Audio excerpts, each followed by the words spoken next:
Good evening, everybody. Welcome to the third webinar of the PD Green Program's Spring 2023 Justice Education Series. So my name is Mako Fennell, and I'm currently the Director of Organizational Learning and Development for the Weisberg Foundation. However, I was formerly the Director of Equity, Inclusion, and Justice Education for the PD Green Program.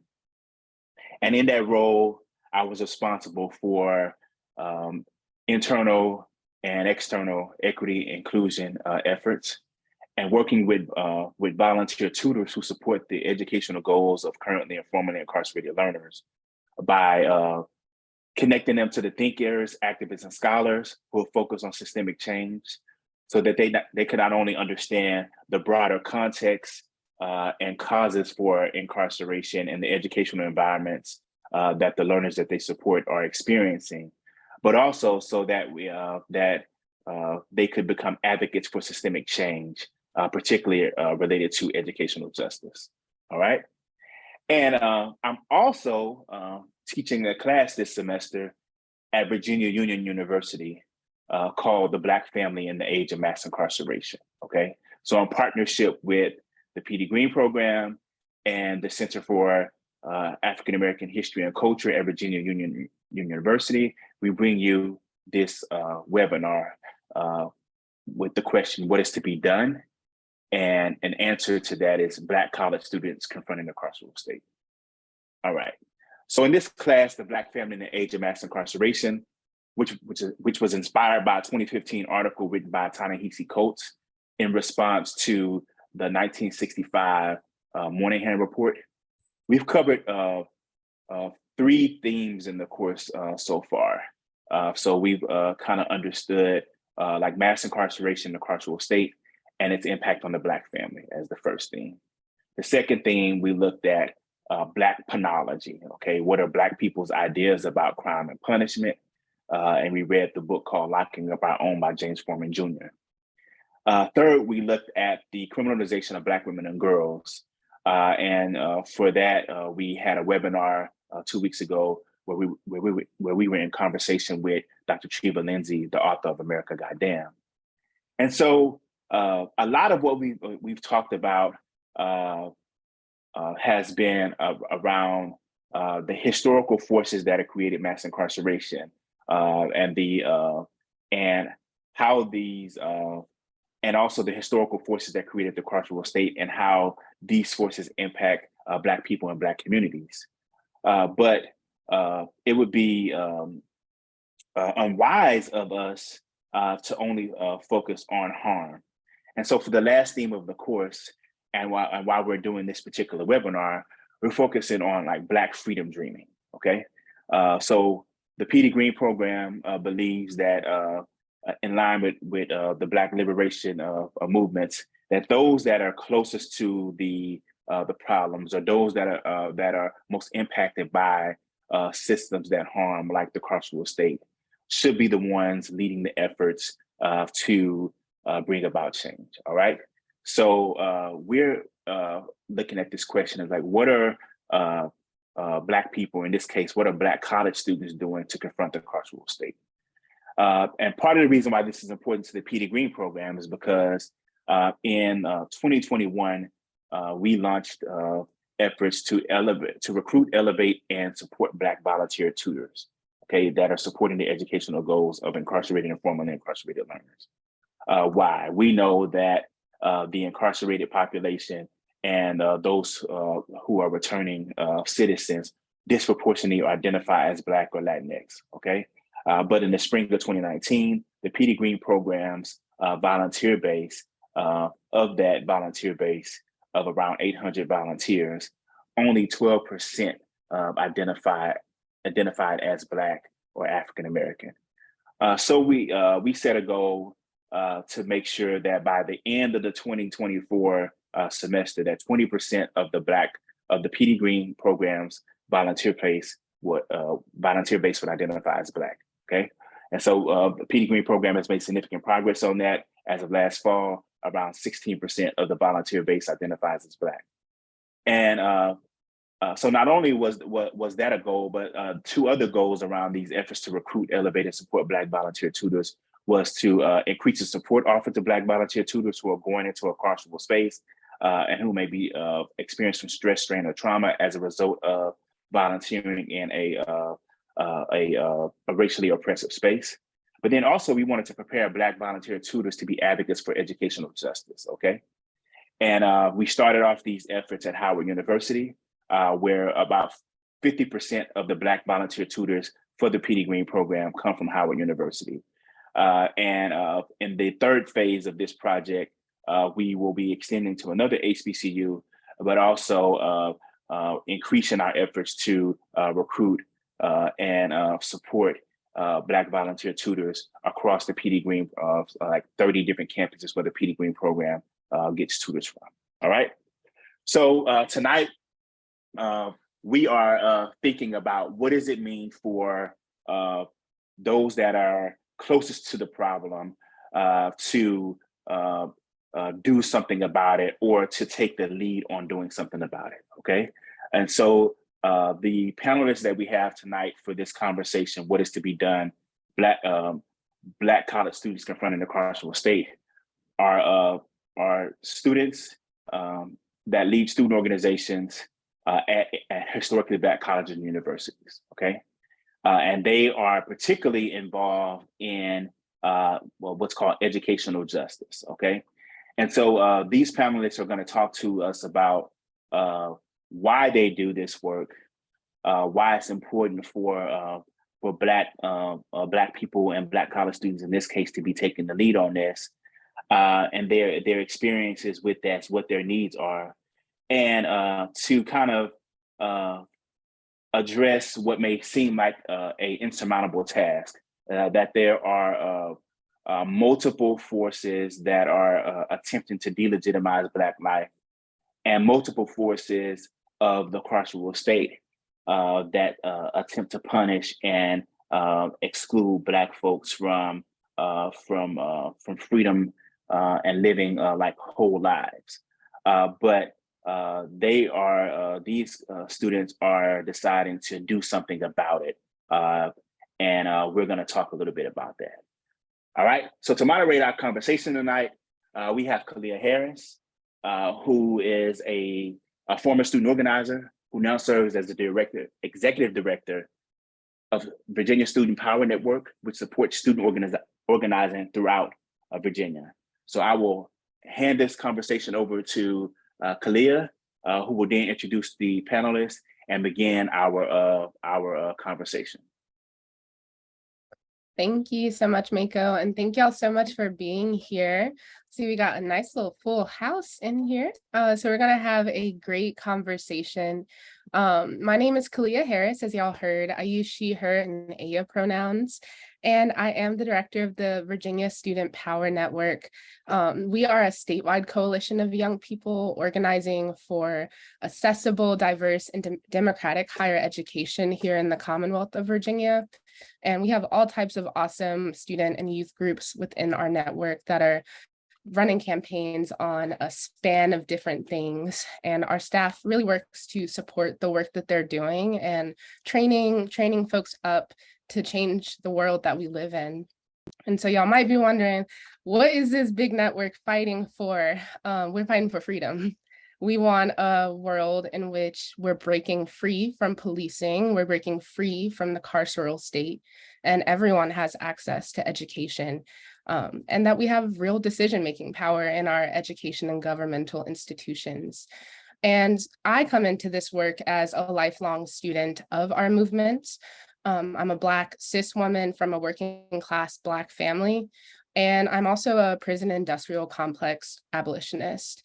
I identify as system impacted, and frankly, I've spent many hours in courts, many hours waiting outside of jails for my loved ones and my comrades, and so I'm ready to see an end to this carceral state. And that's the way I enter into this space. And as we're opening up the panel, before I introduce the panelists, I really want to situate us and the conversation we're about to have and the awesome work that these folks are a part of. And so let's just set the scene. Something that's really important to me and many people that I work alongside of is that we're connecting the emancipation movement of slavery to the movement to end mass incarceration and ultimately end prisons and policing. And so that requires us to really understand that slavery did not end. And in fact, it's only evolved into this new growing carceral state. And as Black people, we come from a long, rich history of subverting and resisting this carceral state.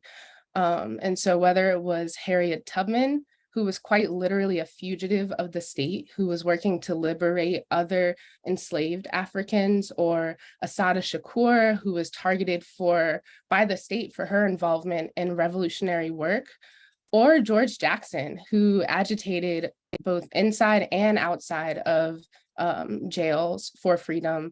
There are just so many awesome examples in our history, both recent and current, that illuminate the power of moving beyond the carceral state.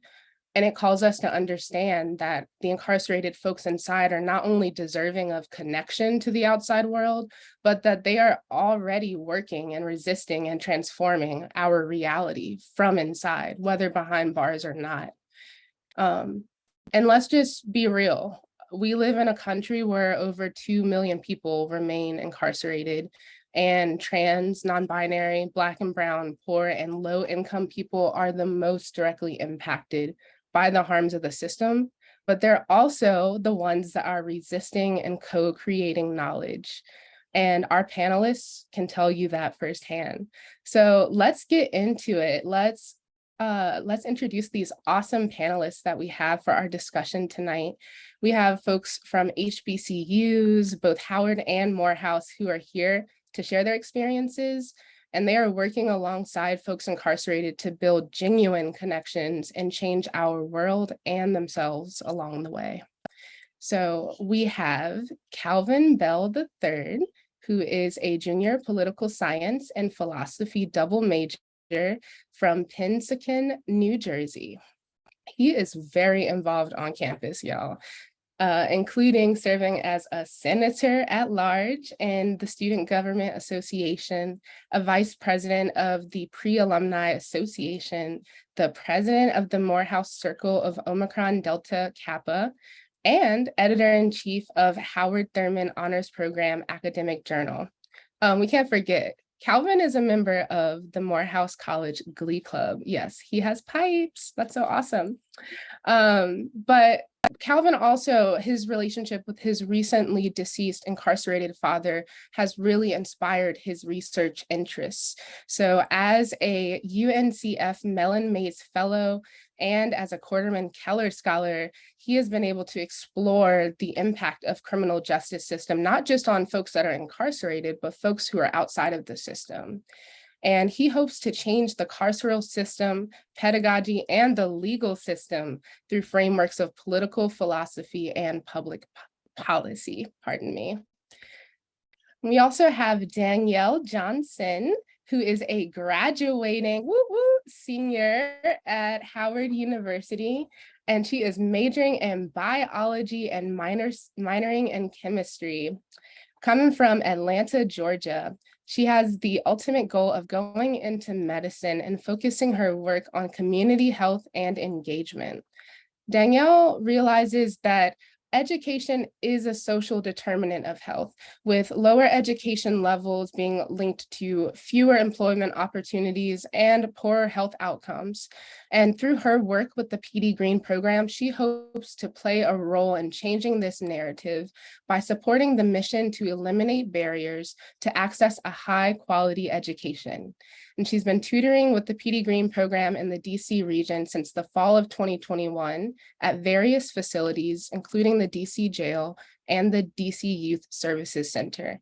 And she's currently the secretary and treasurer of the PD Green program at Howard, in addition to being a tutor. And we also have Davina Scott, who is a senior political science major and criminology major at Howard University. She became a member of Howard's Youth Justice Advocates program as a sophomore in 2020 and has assumed her role as president of the organization in 2022. Davina is originally from South Jamaica, Queens, New York, and believes that college students must be positive agents of change in their communities. She is seeking a career in social policy and program development in the criminal justice field, and her interests are in disparities among underrepresented populations. And Davina is headed to get her Master of Social Work at the University of Pennsylvania next fall. Wow, what a crew we got here tonight, y'all. We are going to have a time tonight. So I'm going to start off just by putting a question to everyone in the room. I'm going to go around. We're going to go around, and if y'all could each share, how do you come into this work, or why do you do this work? And be sure to introduce yourself. So I'll begin. Hello again. My name is Calvin Bell III.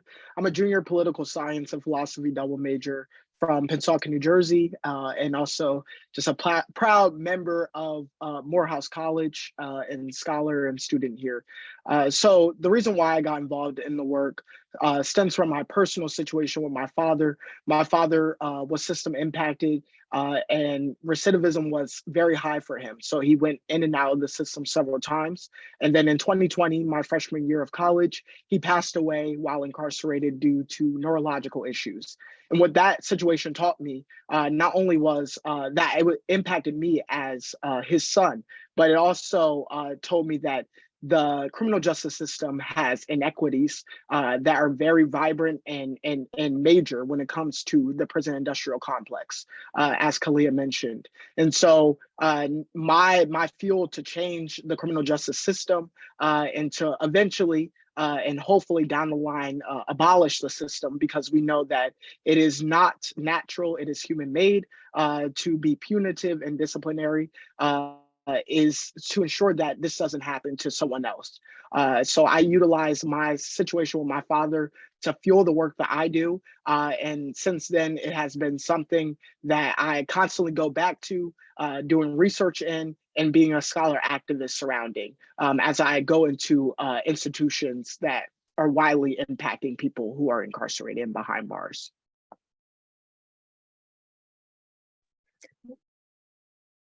Okay, all right, I'll go next.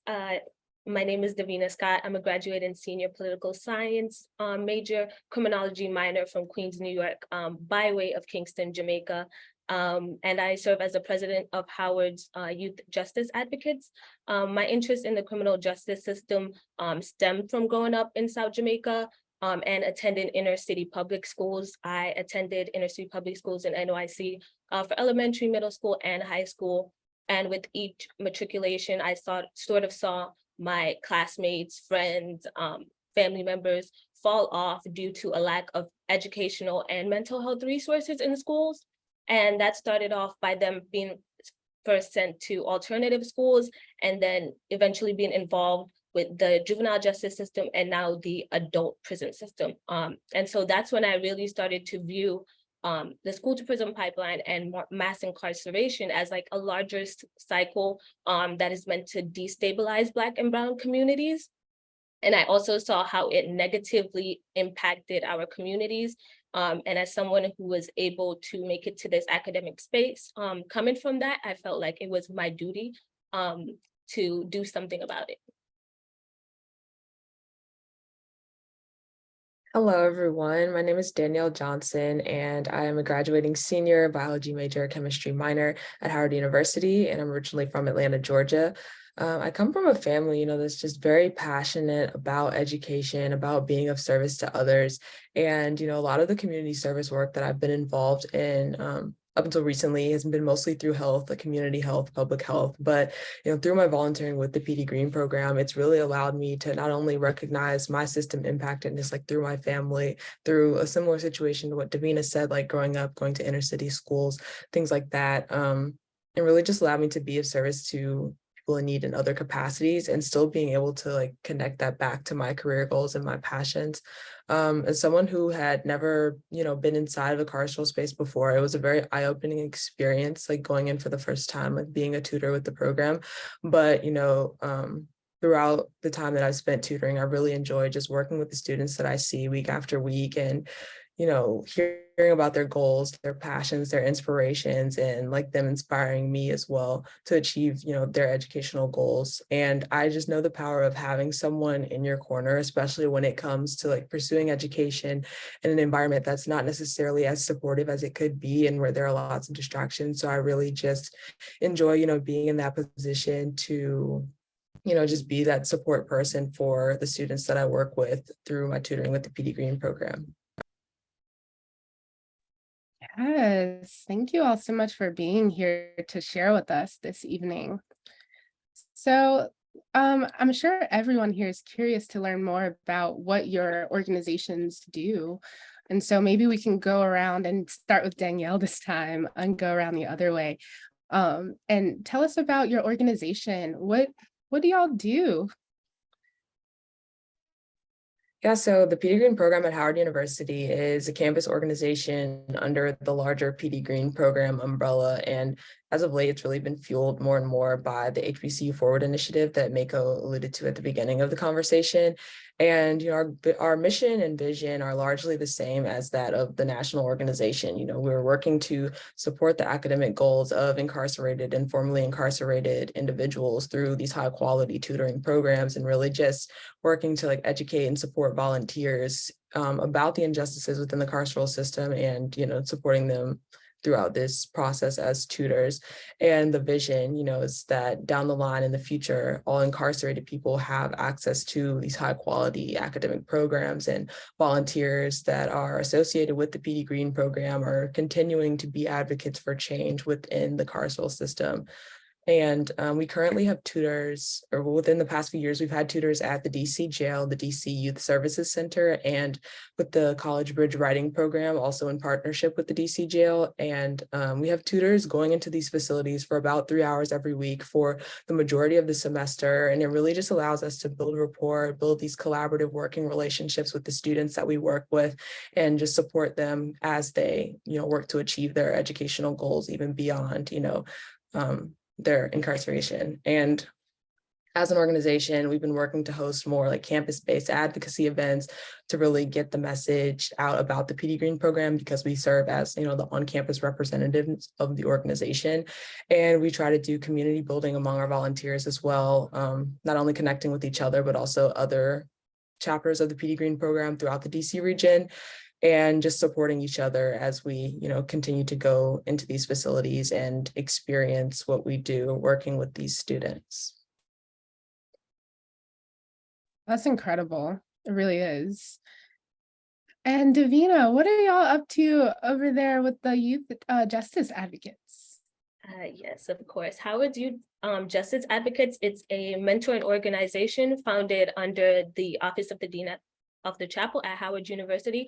And we mentor detained youth at the DC Youth Service Center. We mentor both male and female youth between the ages of 13 and 20. About 95% of the youth we serve are Black. Over the past 3 years, we've provided mentoring services in life skills, career development, self-control, and personal development to about 40 to 50 youth per semester, and about 90 to 100 each year. We visit the facility twice a week for about an hour and a half each day throughout the entire semester. Our mission is to disrupt the school to prison pipeline through mentorship and advocacy. Last semester, we hosted our Youth Justice Advocates Symposium, where we had over 100 participants, and we also had distinguished speakers who've been system impacted, and like Centoya Brown-Long, who came and spoke to us about her experience.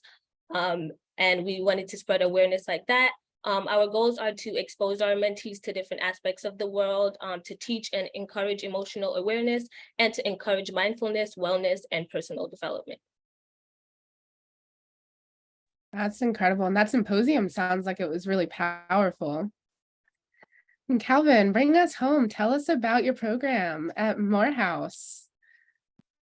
Yes, so the Andrew Young Center for Global Leadership, which is a social justice entity on our campus that houses many social justice initiatives throughout campus, houses the Higher Education and Prisons Initiative here at Morehouse, which provides support to Morehouse faculty members who teach humanities-based courses to incarcerated men and women throughout Georgia facilities, specifically prison facilities. These teachers, and there are 15 of them, are known as teacher affiliates who receive resources and access as well as funding to community partners, such as the Common Good Atlanta Project, Jami Sisterhood, and the Georgia Coalition for Higher Education in Prisons. And these initiatives have allowed us to do more than just teach courses within Georgia prison facilities, but have also allowed us to do things such as this panel or symposiums, such as Beyond the Bars, as well as going to the city capitol and advocating for legislation such as HB 427 to ban the box on applications for higher education institutions when incarcerated people want to attend college.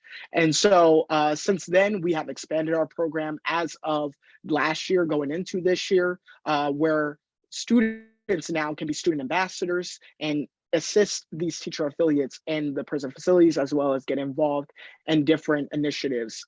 There's about 10 students that are currently aiding the program in terms of ensuring that our mission gets out, that we as a historically Black college and university focus on the Black and brown male experience, are advocating for those that are behind bars. And since then, we have helped over 180 incarcerated students who have been impacted by our work. And these include those that are in the Metro Reentry Facility, the Burris Correctional Facility, the Downtown Reentry Facility, as well as recently the Georgia Federal Penitentiary.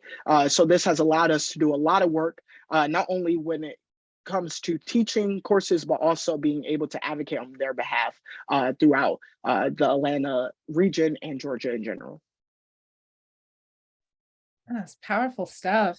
There was some similar work happening in Virginia on the ban the box for higher ed institutions. So it's really cool to hear that that's also happening in Georgia. And y'all, yes, thank you for really letting us know about the powerful work of your organizations. It's for me, it's just amazing to hear, and I'm sure for everyone else. So let's go ahead and get into the discussion at hand for tonight. So all of y'all attend HBCUs and you identify as system impacted, and the definition we're using for system impacted here is that there's family or communal experiences that happen within the criminal legal system. So with your identities, you are very close to the problems that are being produced by racism, directly impacted by the problems of racism, such as educational injustice, mass incarceration, and of course, anti-Blackness, as well as other forms of exclusion and violence that ultimately produce premature death. And so I would love for you all to talk to us about why you think it's important that impacted people take the lead on undoing these injustices, and why students at HBCU specifically should be involved in this work.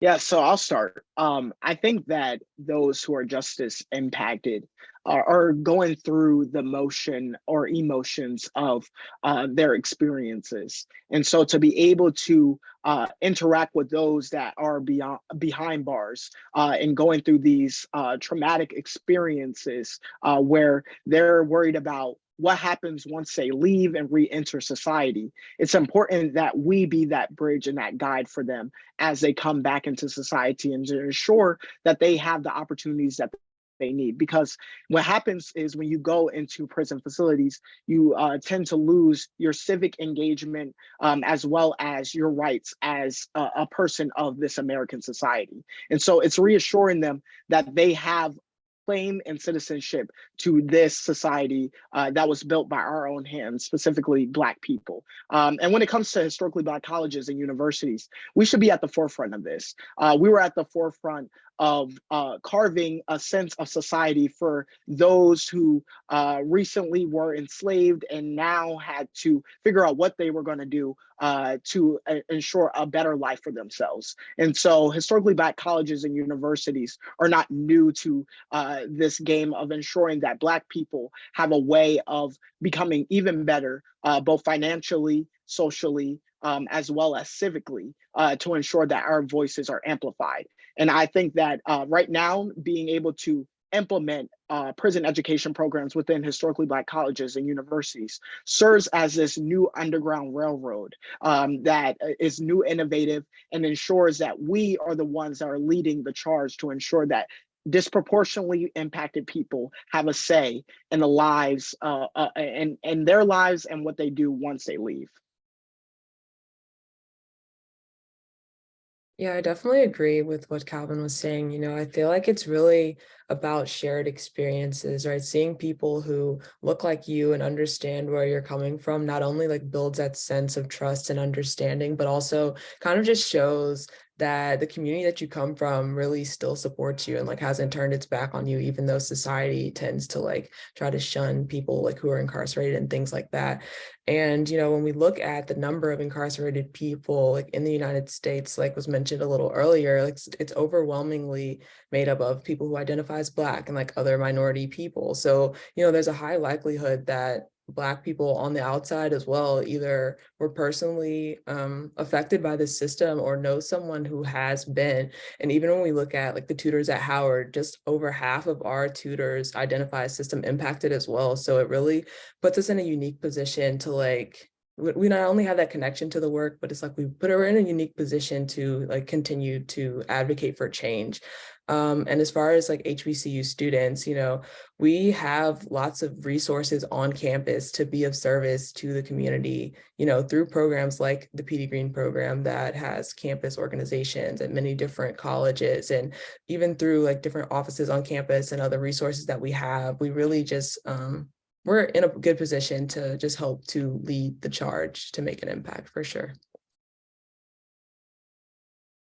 Yes, I agree with what you guys said. You guys basically laid it out, but I think it's important for system impacted individuals and Black people to lead this this cause, because we don't want to cause more harm. I know that before our program was Youth Justice Advocates, the chapel partnered with some other programs from PWIs, and they went in with existing stereotypes that could cause harm and do more harm than good. So I think that it's important for us to go in because we understand the problem, we understand the urgency of the problem, and we understand how to address it. And I also think it's important for HBCUs to be involved with this because like Danielle said, we have the resources and we also have students who walk the same path, some who've been incarcerated themselves and have made it this far. So I think it's good for all these Black students to go in there with their different experiences and make that change. Yes, the organizer in me loves what you said, Danielle, about y'all being strategically positioned, right, near so many resources, but also having these shared experiences that you can really connect with folks and build a genuine relationship. And all of y'all really illuminated that through your answers. Thank you. And you kind of got me to the next question, which is thinking about when you go inside and you and your learners and you're supporting folks inside, you see that they're not only sharing your racial identities many of the times, but a lot of them are very close to your age. Like you were just saying, Davina, they're your peers. And they come from communities that look or are the communities that you come from. And they really could be a family member or friend. For some of us, they may actually be. And so this is not really a distant experience for you. Can you share with us what it's like going in as a Black person willingly? And like, what have been some of your thoughts, feelings, and experiences in going through that, going into the facilities as a Black young person?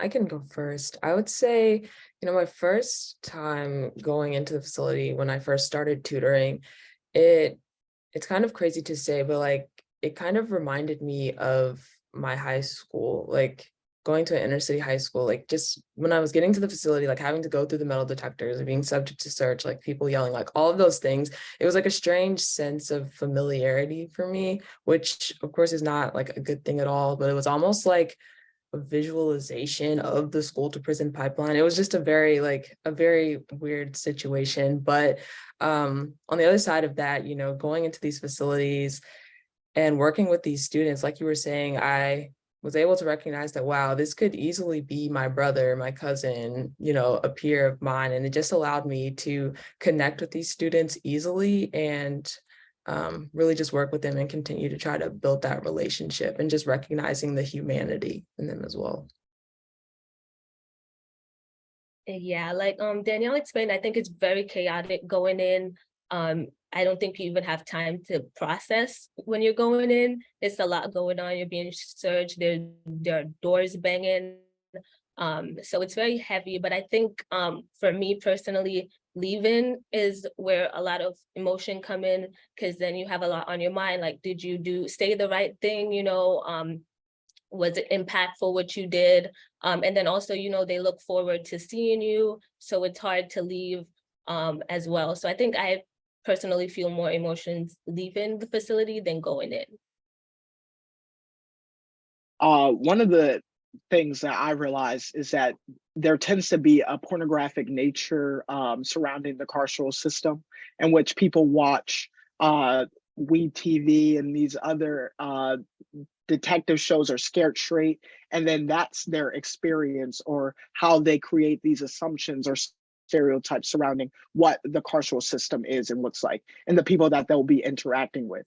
And so for me, when I first entered, it was an overwhelming feeling, not because I was scared, but more so because the last time I vividly remember entering the carceral facility was when I was younger visiting my father. And those were vivid memories. So for me to be able to re-enter again at age 20, 21, and to interact with peers who are similar to my age or are more senior to me, but have very similar stories to my father, has been very wholesome, but also very developing and helping me create a growth in my understanding surrounding what I'm going through internally, but also what my brothers may be going through on Morehouse's campus. And so it has allowed me to not only grow as a person, but also someone who seeks to go into the academy and interact with people from different backgrounds and different experiences. And so this is doing the real life work.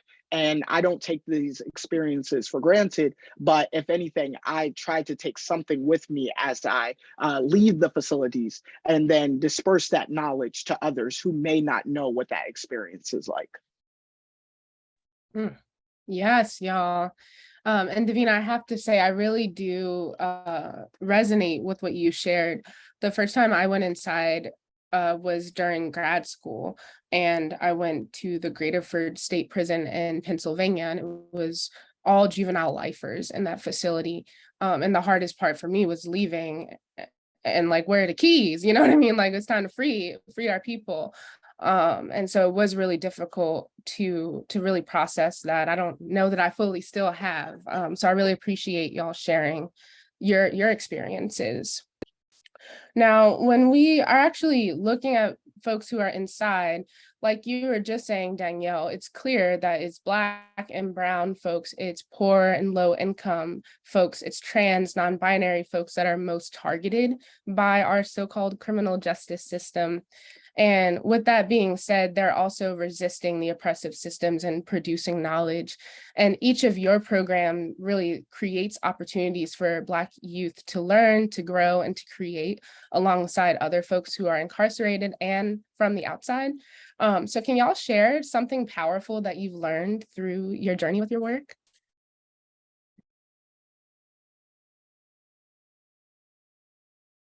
Yeah, I would say like throughout my time tutoring, some of the most powerful things I've learned have really been from the students themselves, just through conversations that we've had outside of the work, outside of the tutoring sessions, like about their goals, about their futures. Like it's really inspiring. And they've just taught me, the importance of not letting your environment like define the trajectory of your life or put a damper on the goals that you have for yourself.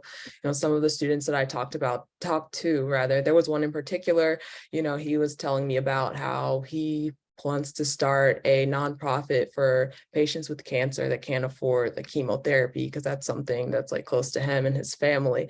And as someone who's like interested in going into medicine, we really were able to like have a nice conversation about that. And it was just really inspiring to learn about that. And, other students, they've talked about like going to college. When they hear I'm from Atlanta, they want to talk about like the colleges in Atlanta and talk about music, all types of things. And I think that's just really, allowed me to, it's really just helped me to recognize why we're doing this work, and building those connections has just been, really inspiring.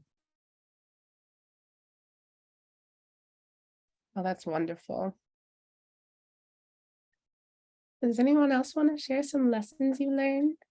Yeah, I think one of the most powerful things I learned is that people process trauma differently, even if they go through the same circumstances. And I say that because, like Danielle was saying, I've met our mentees at the facility who were very optimistic. They didn't let whatever they've been through define them. They weren't letting this current situation define them. And then I also met mentees who were, I would say, pessimistic in that they didn't believe that they could overcome their situation as a Black person in America. And they are very critical of that specifically, as being Black in America, and also being poor and being from the communities they've come from. So I've had a lot of conversations with them about that. And that sort of has taught me how to approach the situation as well, because not everyone is going to have the same experience. So they're not going to respond to what we tell them the same. They're not going to respond to the same mentoring or tutoring programs in the same way. And then I would say this is a recent lesson I learned, but the power of Maroon community, and that, there is a resistance movement occurring within the carceral state.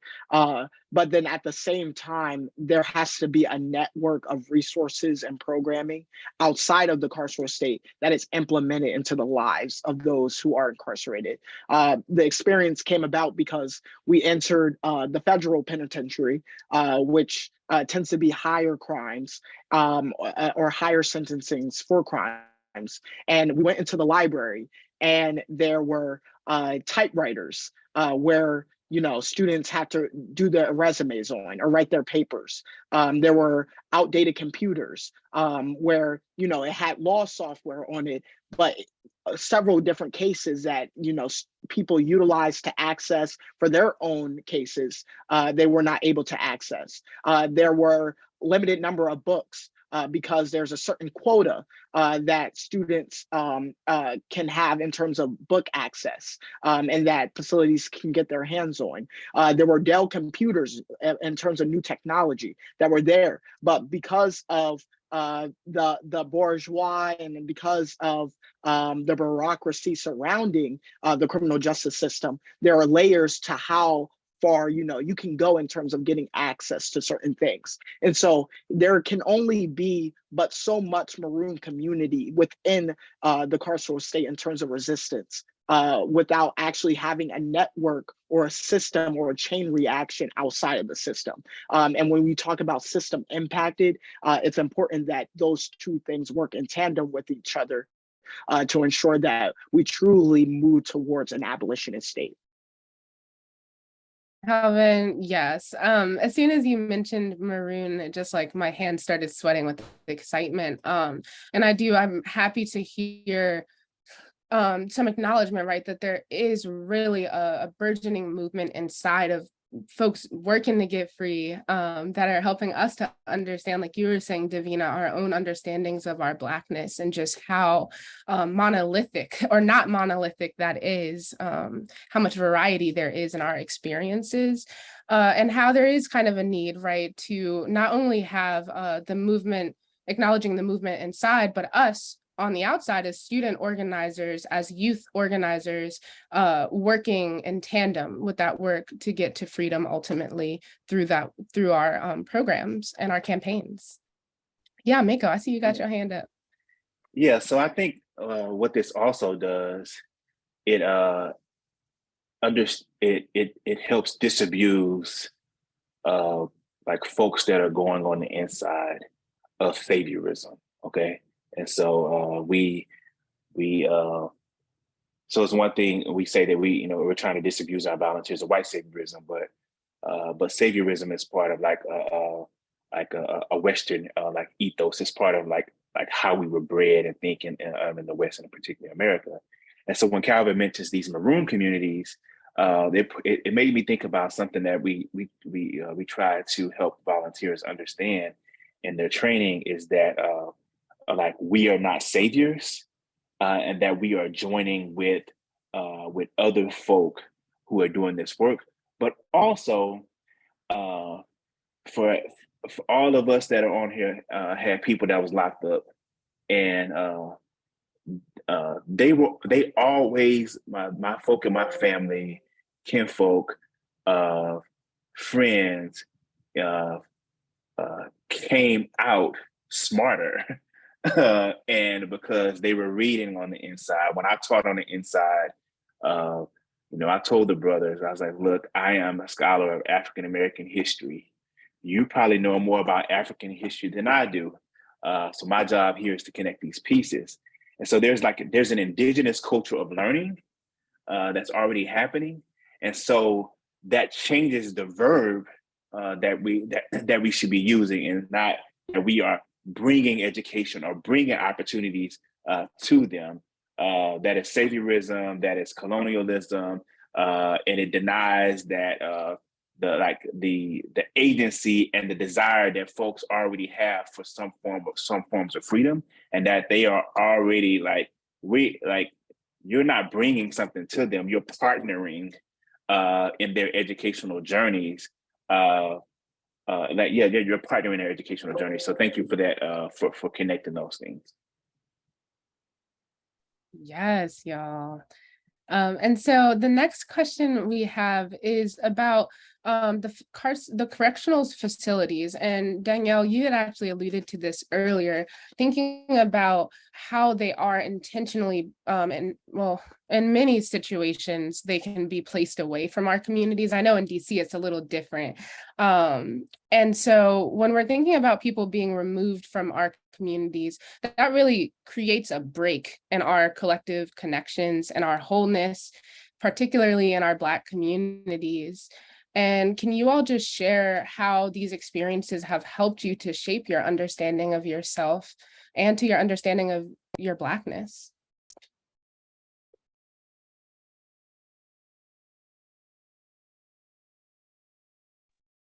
I can say for me, this experience has definitely just allowed me to see myself as an advocate for change and like be more cognizant of not only the language that I use like when speaking about incarcerated people, like using terms that like highlight their humanity and things like that, but also like working with others as well to just educate the people around me, like my friends and my family, about the work that we're doing.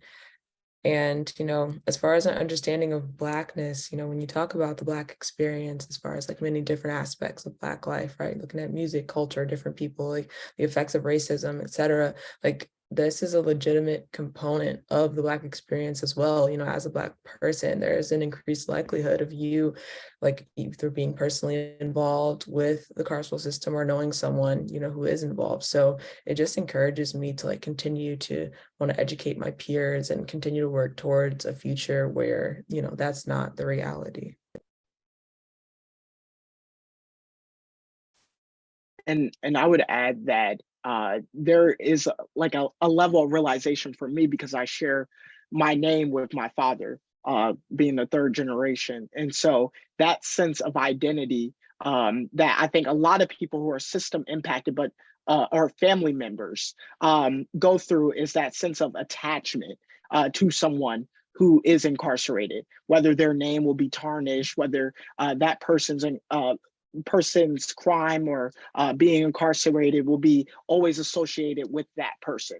And I think that's something I had to overcome and understand that it's much bigger than that, that my name in a sense is more empowering. And by carrying my father's story, I'm able to then inherently transform how I think about myself and then help others who are going through similar situations such as that. And if we believe, that the carceral system is isolated from us as a community, then there's so much more that we have to learn because the way in which the prison industrial complex operates is that we're always interacting with the carceral state, whether it is inadvertently or advertently. It's something that we constantly touch, especially in a capitalist society. Yeah, I would say something I learned about myself, which is sort of like a rude awakening. I would say understanding the different cultural variations of Blackness, even just in different cities, like things as small as different cities. I'm Caribbean, so I grew up in like a different culture, and then I was raised in New York. So I was like, yeah, like I think I'm pretty aware of cultural variations. But then I go in there and, they school me a little bit and they're like, no, this is DC. And they really teach me about their culture personally. And it's taught me that that's something that I need to like be aware of in my work and when I'm trying to pursue change in this field. Thank y'all so much. I'm learning from y'all as you share your lessons back to me. And so a few minutes ago, when we first came in here, y'all talked about how you come into this work and why you do this work. And I want to extend that question by focusing on the theme of the webinar, what is to be done? So with all of the forces that work to harm Black life and to circumvent our thriving, it's easy for us to really think that change is too hard. I'm gonna get back on Instagram and call it a day, although I do be on Instagram, right? But it's like, it's easy to just kind of go in your lane and just go for it and put the blinders on because it's too hard. And it's easier to kind of sometimes pursue like just solely pessimism as our politic, like nothing can happen, we can't change this, it's too far gone. However, y'all have decided that even in the crumbling world of 2023, you want to do something about it. And so I wonder what lights that fire for you? What is really, what are you tapping into to find your hope and your inspiration and your passion?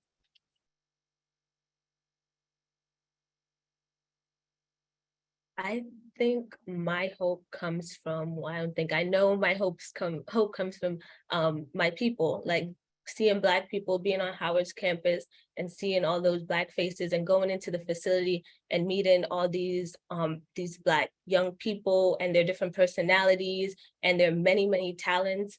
And I just know like we need these people in our community. We need to be together as a whole. So I think that's what really gives me hope. Like I love my people and I just want to make change for them.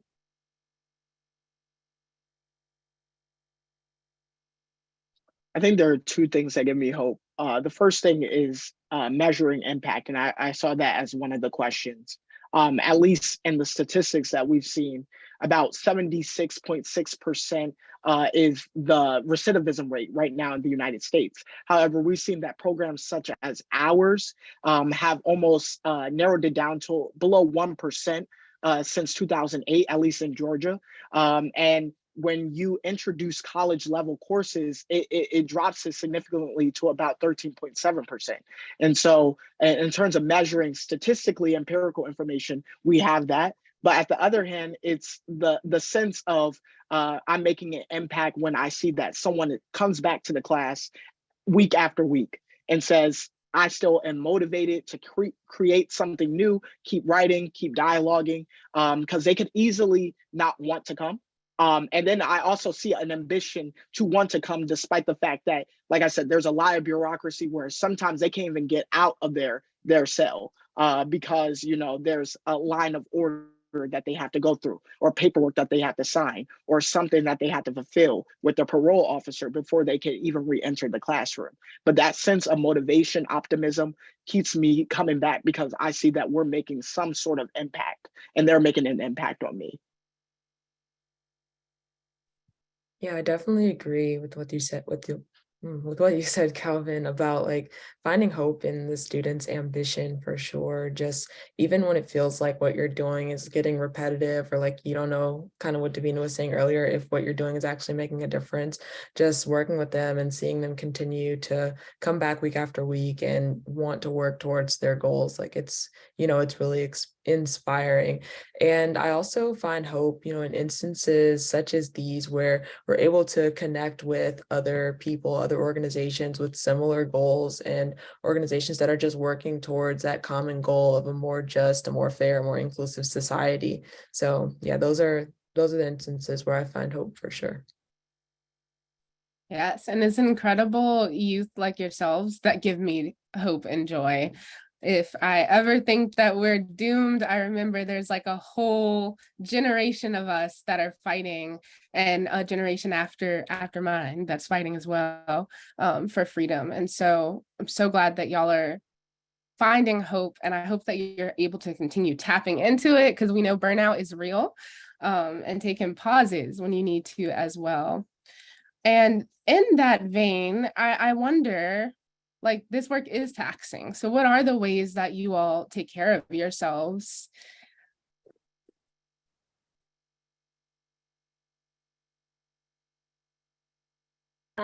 I think for me, I have to do like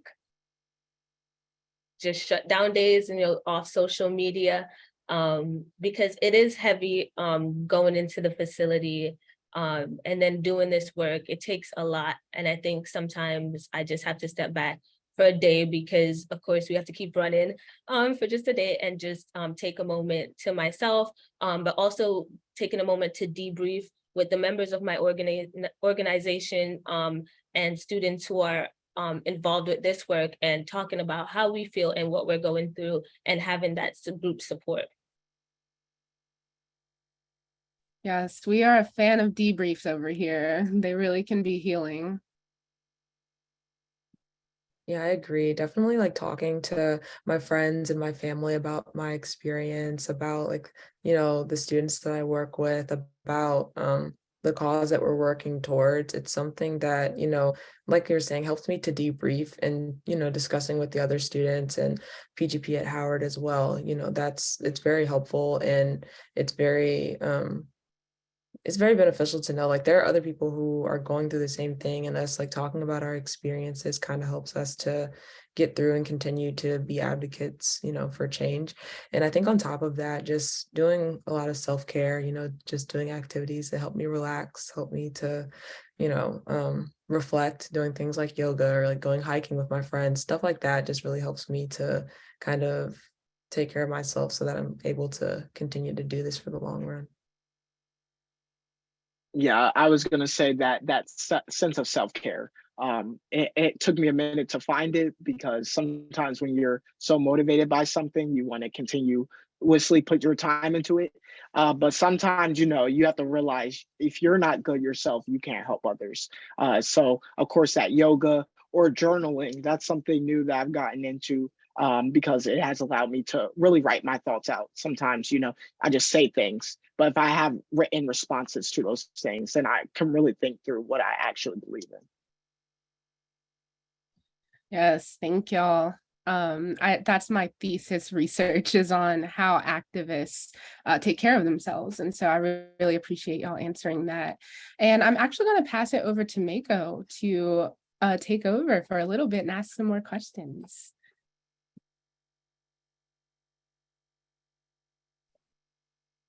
Mako, you're on mute. Oh, yeah. So I was saying that I'm a parent to a Gen Zer, and I'm so excited that y'all have this language about self-care that your parents and your grandparents didn't have. As we know the evidence of, we know what the evidence of not taking of parents taking care of themselves is. So I'm so happy that y'all have this ethic already.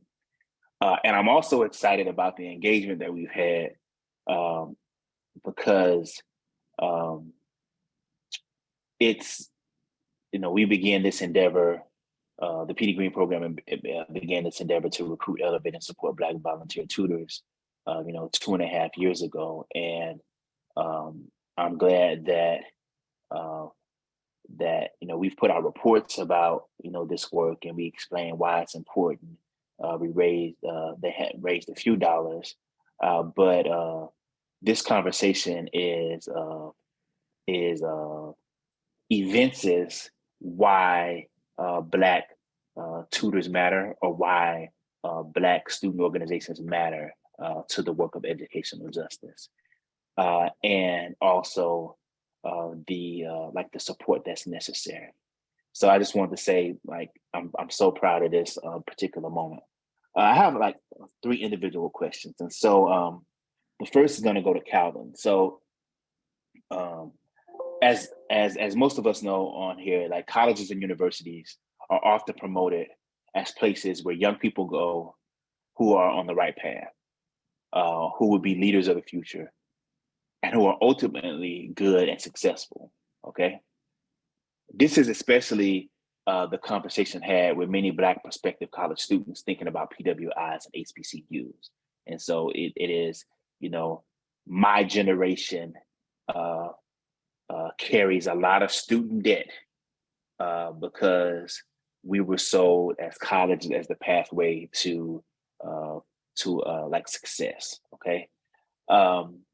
So Calvin, you attend Morehouse College, okay?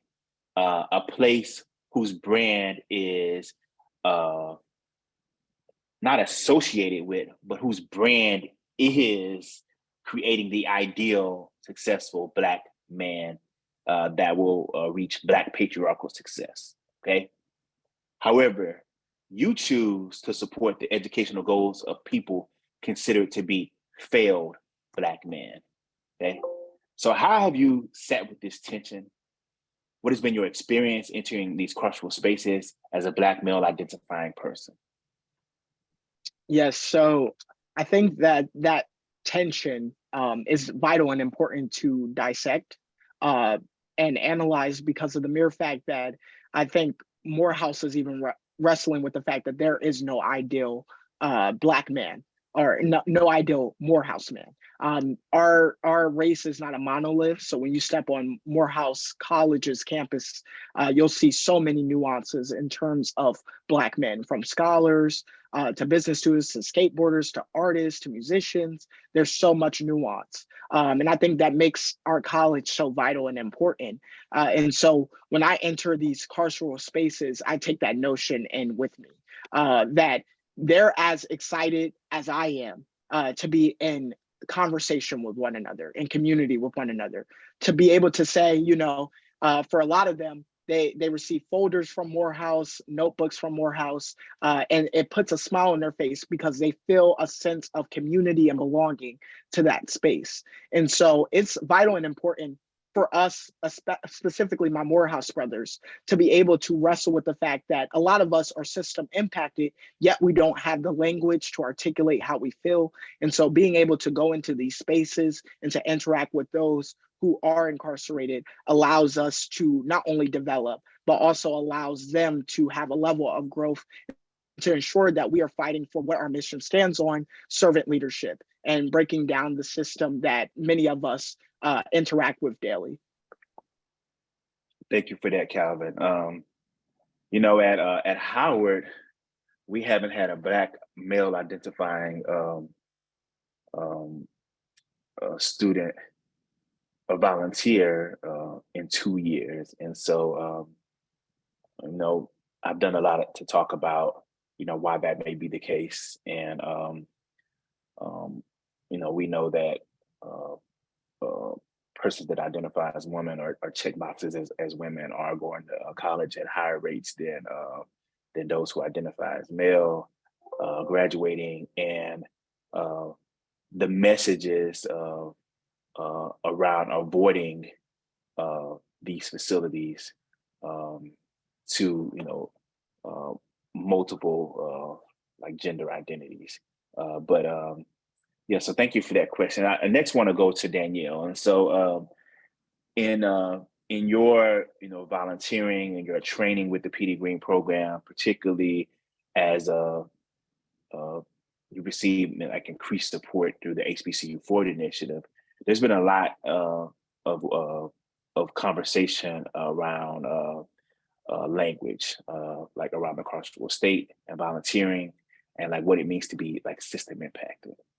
And so, if I remember correctly, you are identified as system impacted. And so I'm wondering, how has that language helped you understand yourself more and shape your volunteer experience, your advocacy, and maybe your career goals? Yeah, so I'll say first coming in to like volunteer with the PD Green program, I definitely felt like this was a cause that I wanted to be a part of. But I almost felt like an outsider to the cause. Like, I'm passionate about education, especially with someone who has like a long road of education ahead of them still. But I felt like, I didn't have that connection to the cause, but I had family members that were incarcerated, but they weren't like my immediate family. Like we weren't necessarily that close. So I felt like, I don't know if this really counts. And, I had peers in school who had been, in and out of the system, but, I didn't really feel like it was, I don't know, my experience to like claim in a sense, but the language that I've learned like through, the tutor development training, pre-service training, things like that with the PD Green program, it really just allowed me to build that initial connection and recognize like, okay, I am system impacted, and there are a lot of other volunteers at Howard who identify the same way. And it's just allowed me to continue to learn and grow and like forge my own impact as far as like my connection to this work through the PD Green program. And as far as like my career goals, volunteering with the PD Green programs just really allowed me to expand my volunteer interest and understanding of the carceral system. And it's also inspired me to connect it to my future career in medicine, like as far as the research that I'm doing to like, well, as far as research that I want to do surrounding like incarcerated populations, looking at including them in health data sets that inform research, medical treatments, medical care, looking at like chronic disease care among incarcerated individuals, end of life care, and things like that. So it's really just expanded my interest and motivated me even more to make that connection and continue to do this work. Thank you, Danielle. And Davina, sometimes as college students engaging in the mentorship of those pushed to the margin and incarcerated youth, one could develop a like paternalistic or like you should be like me dynamic or approach. So how does your like organization, Howard Youth Justice Advocates, like navigate this dynamic and challenge it within your work with the students that you're working with at the Youth Services Center? Yes, so inside Youth Justice Advocates, there's a major focus on allowing our mentees to focus on what they want to do and what they love. And that's why we do a lot of self-awareness programs and programs on mindfulness. So they're having that moment to see who they are and think about it. We don't impose our own ideas of success on them. That's a major thing we don't do, that we tell ourselves not to do and we tell our mentees not to do. We're just there to activate their talents, their potential, and all the other skills they have. And we do that by allowing them to tell us what they want to do instead of us saying, these are the career paths that are here. This is what you should choose from. We listen to them. Some of them want to go on an educational path. Some of them care more about Black wealth. So we ourselves as mentees, we are diverse. We have all different majors: political science, criminology, biology, business. and we all have different goals. So we don't want to impose that on them. So we do this by just being there for them and being their peers, and a form of support rather than being an authoritative figure. Yeah. Thank you for that. For the earnestness of your work and this approach, like understanding power dynamics and understanding that that these are like independent people with agency that have their own ideas of what success looks like. So I want to ask one more question before I hand it back to Kalia, and then we open it up to the audience. And so often, like work like this could fall in the line of what we call charitable citizenship. Okay, that does some immediate good for both like volunteers and an impacted person, but does not confront the structures that create, like say for instance, housing insecurity or food insecurity, or in our case, mass incarceration and educational injustice. Okay, so the PD Green program aims to like activate what they call justice-oriented citizens who are concerned about systemic change and who pursue systemic change. So I'm hoping that some of you or all of you can talk about like how your volunteering has impacted the way that you think about change and how you will pursue change. Yes, I'll answer this just because the work that I do did impact my career choice. I was originally on a pre-law path before I started going to the facility. But when I went in there and I was talking to the scholars and I noticed like what was going on, I noticed like I couldn't make the changes that I wanted to, that I really wanted to, as a lawyer. Like there were institutional failures before our youth got to that point that needed to be addressed. And then also the high recidivism rate at the facility showed me that there were failures afterwards that also needed to be addressed. And that's why I changed my career path to social work, because it's a broad field, and I'm specializing in criminal justice as well. So it allows me to attack the issue from all fronts before, during, and after incarceration, which I think is like the only way to solve the issues we see. We have to attack it from all fronts.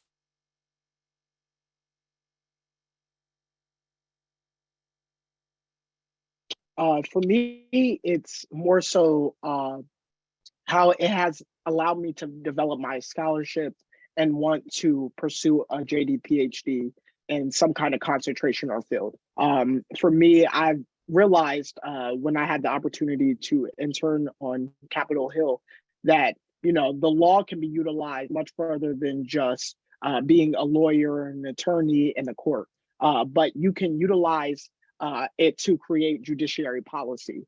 So surrounding cannabis use, surrounding gun violence and gun access, and surrounding the criminal justice system in its totality.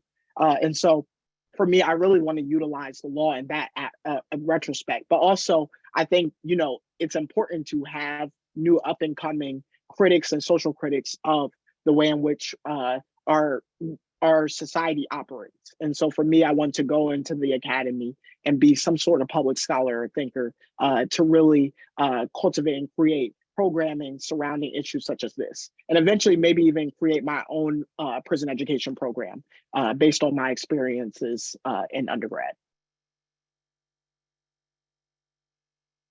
Yeah, for me, I'll say that my volunteering experience with the PD Green program has definitely showed me that there are so many different ways to get involved. You know, we work specifically like in supporting students' educational goals, like educational justice, but there are so many other like areas to be involved in as well. And that's kind of influenced my career path. Like I've been interested in going into medicine like for a very long time now, but I've been able to kind of incorporate some of the work that I've done with the PD Green program, and that's kind of influenced what I wanted to do. So I'm looking to pursue like my MD as a dual degree with a master's of public health.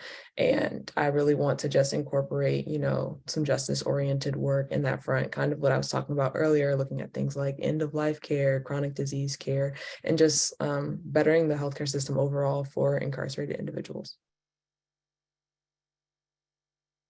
I like can't stop smiling because it gives me so much hope to know that you all are taking these lessons that you've learned through your experience into the next stage of your life. Because you know, we're students for what, 3, 4, 5, some of us get 6 years, or Danielle, you might be there for a little bit longer to be our doctor, right?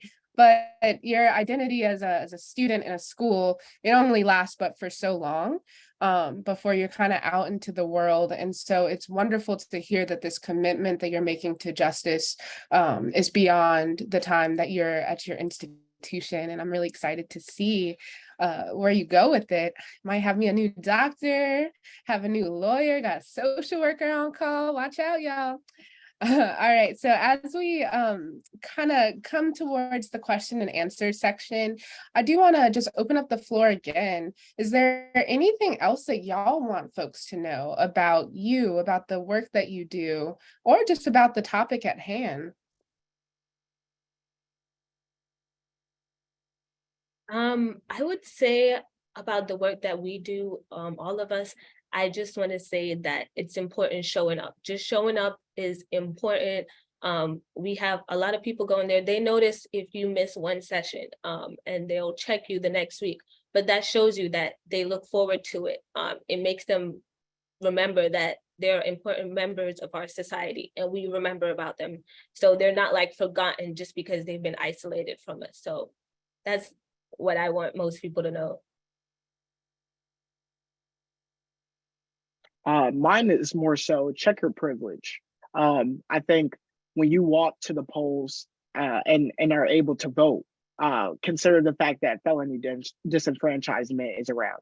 Or when you freely get to walk around the realms and get to drive around, just consider the fact that, you know, there's a time limit on when incarcerated people can have access to outside and be able to come inside. Or when you complain about how much you get, and imagine how much money they're paid for cheap labor when they're working in industrial factories within these federal penitentiaries. It's very vital and important, which is why I got into this work. And it's been very humbling to reassess all the resources and things that I have access to that incarcerated people do not have access to, that we hope to create opportunity and pathways for them once they leave the carceral state. Yeah, for me, I'll say one thing I learned and one thing I want to share is just like that you can make an impact no matter how small it may seem. You know, we're going into these facilities week after week, working with these students, and sometimes it seems like, you know, we're not sure if what we're doing is working, but like there are always little things that just confirm like, hey, they really appreciate us being here, and like we're learning from them, they're learning from us, and it's really just a collaborative experience, you know. And there are so many different areas to get involved in, and you know, we're just continuing to do this work, and hopefully even beyond, like what you were saying, beyond our time as students, like we're able to continue this work and, you know, be justice-oriented citizens in society. Yes. I got the system is harmful, right? There's harm. And there's a level of privilege that all of us have being on the outside. I got show up and keep showing up. I say that to my young folks all the time.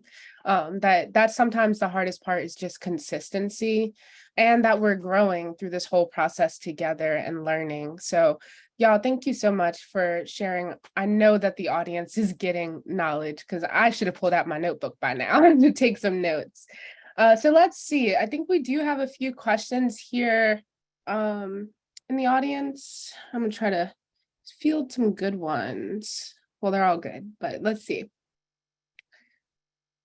One that someone asked was, have you all been viewed differently by the folks around you because of your passion in this work?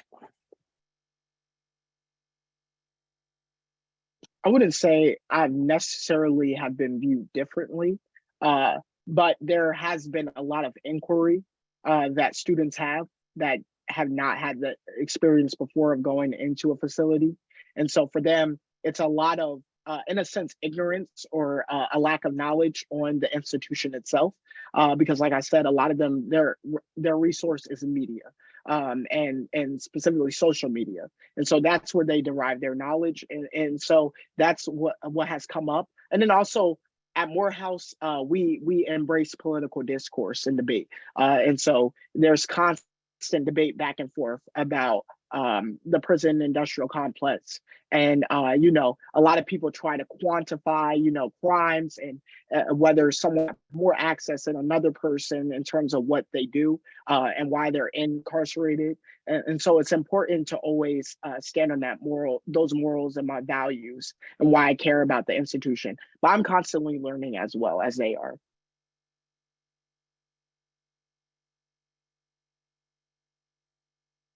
Yeah, I know. For me, sometimes it is like a matter of just educating people on actually the realities versus perception. And so I really appreciate that. And on that note of perception, what is y'all's opinions on how the prison staff view the work that you do inside? So the tutoring and the activities. So I would say it varies. Some are very supportive and they want to see the youth at this facility benefit from all the resources they get while they're in there. And some can be a little bitter. And it's true.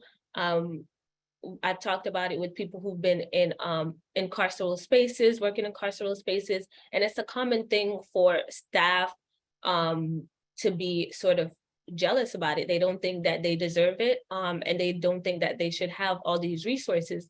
They feel like they should be punished.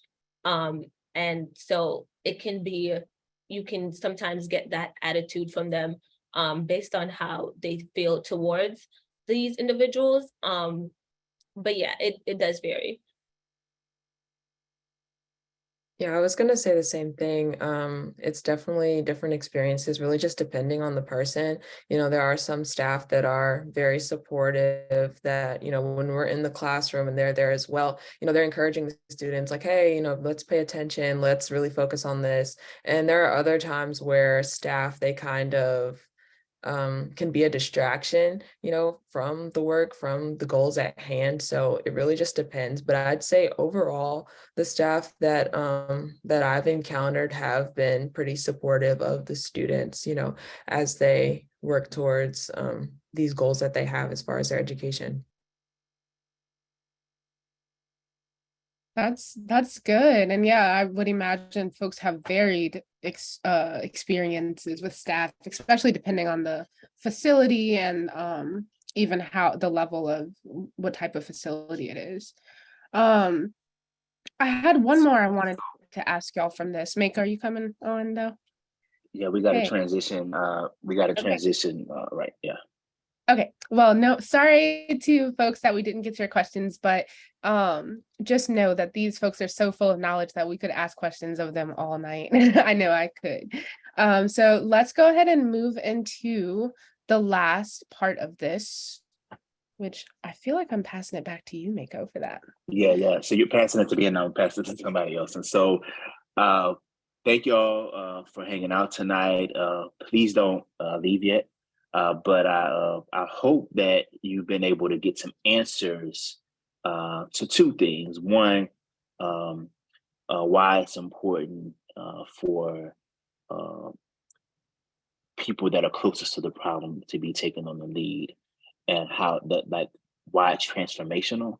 And there is some data on how it's transformational, even for the students that we're supporting. And then I hope you also understand like what it means to be like justice oriented and do something in the face of like multiple like death dealing like forces. Okay, and so I'm gonna hand it over to Emma Morrissey, who is the director of curriculum and training for the PD Green program, who will give us some closing remarks and let us know like what should be happening next. But thank you all very much. Yeah, thanks, Mako. And thanks to all of our panelists. I echo the thanks and gratitude for being here tonight, for sharing your knowledge. and having this important conversation. So yeah, like Mako said, I'm going to take us out this evening. First, I want to share this QR code and this website to share your feedback via a survey that we have at the PD Green program. We really do read all of the feedback on the surveys, and it helps inform future events like this one, the topics that we talk about, what you want to see, what you want to hear from the PD Green program. So we'll take a second, stay on the slide to to be able to access it with the QR code here or the website. So please, yeah, please fill out the feedback survey if you get a chance.